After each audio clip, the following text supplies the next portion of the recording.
ನಮಸ್ಕಾರ, welcome to Yoy TV Kannada. ನಮ್ಮ ಹಿಂದೂ ಸಂಪ್ರದಾಯದಲ್ಲಿ ಅನೇಕ ಹಬ್ಬಗಳನ್ನು ಆಚರಿಸಲಾಗುತ್ತೆ. ಈ ಸಮಯದಲ್ಲಿ ಉಪವಾಸಗಳನ್ನು ಕೂಡ ಮಾಡಲಾಗುತ್ತೆ. ಎಲ್ಲದಕ್ಕೂ ಒಂದೊಂದು ರೀತಿಯ ಪ್ರಾಮುಖ್ಯತೆ ಇದೆ.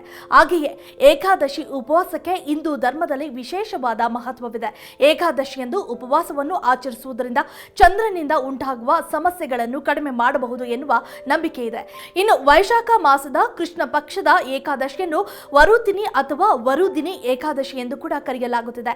ವೈಶಾಖ ಮಾಸ ಮತ್ತು ಏಕಾದಶಿ ತಿಥಿಗಳು ಎರಡು ಭಗವಾನ್ ವಿಷ್ಣುವಿಗೆ ಅತ್ಯಂತ ಪ್ರಿಯವಾದ ಸಮಯ ಎಂದು ಹೇಳಲಾಗುತ್ತೆ. ಈ ಏಕಾದಶಿಯ ಮಹತ್ವವೇನು ಎಂಬುದನ್ನು ನಾವು ಇಂದು ಈ ವಿಡಿಯೋದಲ್ಲಿ ತಿಳಿಯೋಣ ಬನ್ನಿ. ಹೌದು, ಈ ಏಕಾದಶಿಗಿದೆ ಹೆಚ್ಚಿನ ಮಹತ್ವ. ವೈಶಾಖ ಮಾಸದಲ್ಲಿ ಏಕಾದಶಿಯ ಮಹತ್ವವು ಇನ್ನಷ್ಟು ಹೆಚ್ಚಾಗುತ್ತದೆ. ಈ ಬಾರಿಯ ಈ ವರುದಿನಿ ಏಕಾದಶಿಯನ್ನು ಮೇ 4ರಂದು ಆಚರಿಸಲಾಗುತ್ತಿದೆ. ಈ ದಿನದಂದು ಭಕ್ತರು ಜೀವನದಲ್ಲಿ ಸಂತೋಷ ಮತ್ತು ಶಾಂತಿಗಾಗಿ ಭಗವಾನ್ ವಿಷ್ಣುವಿನ ಜೊತೆಗೆ ಲಕ್ಷ್ಮೀ ದೇವಿಯನ್ನು ಪೂಜಿಸುತ್ತಾರೆ ಮತ್ತು ಉಪವಾಸವನ್ನು ಸಹ ಮಾಡುತ್ತಾರೆ. ಏಕಾದಶಿಯ ದಿನ ಉಪವಾಸ ಹಾಗೂ ಪೂಜೆ ಮಾಡುವುದರಿಂದ ಭಕ್ತರ ಇಷ್ಟಾರ್ಥಗಳು ನೆರವೇರುತ್ತವೆ ಎಂಬ ನಂಬಿಕೆ ಇದೆ. ಇನ್ನು ಪದ್ಮ ಪುರಾಣದ ಪ್ರಕಾರ ವರುತಿನಿ ಏಕಾದಶಿಯಂದು ಉಪವಾಸವನ್ನು ಆಚರಿಸುವುದರಿಂದ ನಾವು ಎಲ್ಲಾ ಪಾಪಗಳಿಂದ ಮುಕ್ತವಾಗಿ ವಿಷ್ಣು ಲೋಕದಲ್ಲಿ ನೆಲೆಸಲು ಅವಕಾಶ ಪಡೆಯಬಹುದು ಎನ್ನಲಾಗುತ್ತದೆ. ಇರುವ ಸಂಪತ್ತನ್ನೆಲ್ಲ ದಾನ ಮಾಡಿ ಹಲವು ವರ್ಷಗಳ ಕಾಲ ತಪಸ್ಸು ಮಾಡಿರುವುದರಿಂದ ಎಷ್ಟು ಪುಣ್ಯ ಪ್ರಾಪ್ತಿಯಾಗುತ್ತದೆಯೋ ವರುದಿನಿ ಏಕಾದಶಿಯಂದು ಉಪವಾಸ ಮಾಡಿದರೆ ಅಷ್ಟೇ ಪುಣ್ಯ ಲಭಿಸುತ್ತದೆ ಎಂಬ ನಂಬಿಕೆಯೂ ಕೂಡ ಇದೆ. ವರುದಿನಿ ಏಕಾದಶಿಯಂದು ಉಪವಾಸ ಮಾಡುವುದರಿಂದ ನಮಗೆ ವಿದ್ಯಾದಾನವಾದ ಫಲವೂ ಕೂಡ ದೊರೆಯುತ್ತದೆ. ಅಲ್ಲದೆ ನಂಬಿಕೆಗಳ ಪ್ರಕಾರ ಈ ಏಕಾದಶಿಯು ಅದೃಷ್ಟವನ್ನು ನೀಡುತ್ತದೆ, ಎಲ್ಲ ಪಾಪಗಳನ್ನು ನಾಶಪಡಿಸುತ್ತದೆ ಮತ್ತು ನಮಗೆ ಮೋಕ್ಷವನ್ನು ಕೂಡ ಕರುಣಿಸುತ್ತದೆ ಎನ್ನಲಾಗುತ್ತದೆ. ಇದರ ಜೊತೆಗೆ ಈ ದಿನ ಉಪವಾಸ ಮಾಡುವುದರಿಂದ ಬಡತನ ನಿವಾರಣೆ ಆಗುತ್ತದೆ ಹಾಗೂ ಜೀವನದಲ್ಲಿ ಎಂದಿಗೂ ಯಾವುದೇ ಕೊರತೆ ಆಗುವುದಿಲ್ಲ ಎನ್ನಲಾಗುತ್ತದೆ.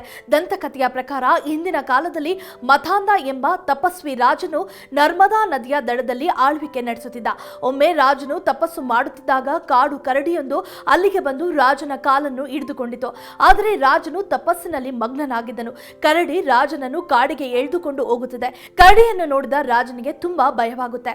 ಈ ಸಮಯದಲ್ಲಿ ಅವನು ತನ್ನ ಜೀವವನ್ನು ಉಳಿಸಿಕೊಳ್ಳಲು ವಿಷ್ಣುವನ್ನು ಪ್ರಾರ್ಥಿಸುತ್ತಾನೆ. ರಾಜನನ್ನು ಕಾಪಾಡಲು ವಿಷ್ಣು ಪ್ರತ್ಯಕ್ಷನಾಗುತ್ತಾನೆ. ಅಲ್ಲದೆ ಕರಡಿಯಿಂದ ರಾಜನನ್ನು ಕಾಪಾಡುತ್ತಾನೆ ಮಹಾನ್ ವಿಷ್ಣು. ಅಷ್ಟರಲ್ಲಾಗಲೇ ಕರಡಿ ರಾಜನ ಕಾಲನ್ನು ತಿಂದಿರುತ್ತದೆ. ಇದರಿಂದಾಗಿ ರಾಜನಿಗೆ ಬಹಳ ಬೇಸರವಾಗುತ್ತದೆ. ರಾಜನ ಈ ಪರಿಸ್ಥಿತಿಯನ್ನು ನೋಡಿ ವಿಷ್ಣು ರಾಜನಿಗೆ ವರುದಿನಿ ಏಕಾದಶಿಯನ್ನು ಮಾಡುವಂತೆ ಸಲಹೆ ನೀಡುತ್ತಾನೆ. ರಾಜನು ಭಗವಂತ ಹೇಳಿದಂತೆ ವರುದಿನಿ ಏಕಾದಶಿ ಉಪವಾಸವನ್ನು ಆಚರಿಸಿದನು ಮತ್ತು ವರಹ ಅವತಾರ ಮೂರ್ತಿಯನ್ನು ಪೂಜಿಸಿದನು. ನಂತರ ಈ ಉಪವಾಸದ ಪರಿಣಾಮದಿಂದಾಗಿ ರಾಜನು ಮತ್ತೆ ಮೊದಲಿನಂತೆ ಆದ ಹಾಗೂ ಅವನ ಮರಣದ ನಂತರ ರಾಜನು ವಿಷ್ಣುವಿನ ವಾಸಸ್ಥಾನವಾದ ವೈಕುಂಠ ಲೋಕವನ್ನು ತಲುಪಿದ ಎನ್ನಲಾಗುತ್ತದೆ. If you like this video ಬೇಗ ಲೈಕ್ ಮಾಡಿ, ಕಾಮೆಂಟ್ ಮಾಡಿ, ಶೇರ್ ಮಾಡಿ ಹಾಗೂ ಯೋಯೋ ಟಿವಿ ಕನ್ನಡವನ್ನು ಸಬ್ಸ್ಕ್ರೈಬ್ ಮಾಡಿ.